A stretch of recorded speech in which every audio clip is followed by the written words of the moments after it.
Guys আজকে নিয়ে চলে আসলাম আলনাদার একটা ব্লগ নিয়ে। আজকে হচ্ছে ফারাক্কা নদী থেকে মাছ ধরে আনা হয়েছে, আর কি কি মাছ তোমাদেরকে দেখাবো, তারপরে খাবো। মাছ আনা হচ্ছে অনেক রকম। কি কি মাছ আছে এখানে?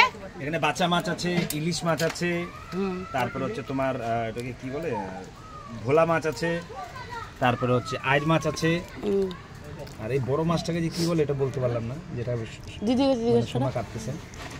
ওই যে বড় মাছটা কি বলে? এই যে কাটতেছে, এই মাছটার নাম কি? বাচ্চা মাছ। এটা বড় সাইজ বাচ্চা মাছ। এই যে সোমা মাছ কাটতে বসছে। সোমা একটু মুখটা দেখি তোমার।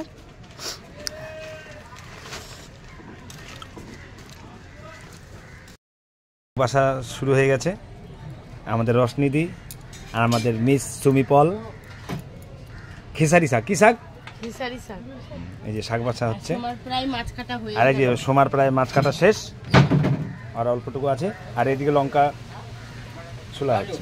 ঠিক আছে, এখন সোমা মাছগুলা ধুচ্ছে।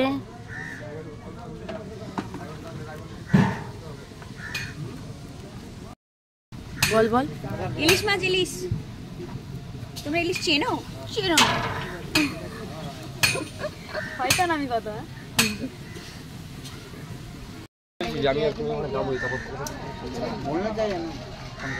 এটা আমার মাছ, এটা আমার মাছ, ইলিশ। মাছ ধোয়া হয়ে গেল, এটা এখন রান্না করার পরে খাওয়া হবে। মাখা হচ্ছে। এই কি মাখলি বলতো? এই কি মাখলি এটা? হলুদ লবণ দিয়ে মাছ মাখলাম। ও মাছ আবার হলুদ লবণ দিয়ে মাখাইনি করো। মাছ কেটে মাছ ধোয়া হয়ে গেছে, তো একটু ব্রেক নিয়ে আমরা এখন টিফিন করব, কালাই রুটি খাবো।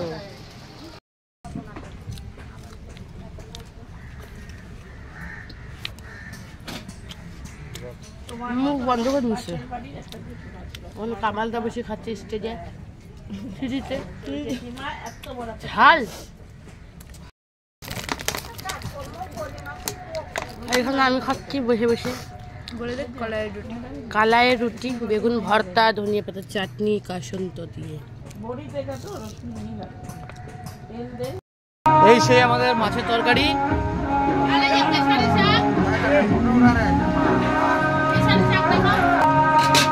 এই সেই খেসারির শাক আমাদের খাওয়া হচ্ছে, খাচ্ছে শাক দিয়ে। কেমন হয়েছে, কেমন হয়েছে রান্না? মাছটা কেমন লাগলো? ভালো। আচ্ছা, এই যে তখনকার ইলিশ মাছটা কাটা হয়েছিল, এই সেই ইলিশ মাছ। কেমন লাগছে অভিজ্ঞতাটা বলেন? টেস্ট টেস্ট টেস্ট আছে? আচ্ছা ঠিক আছে।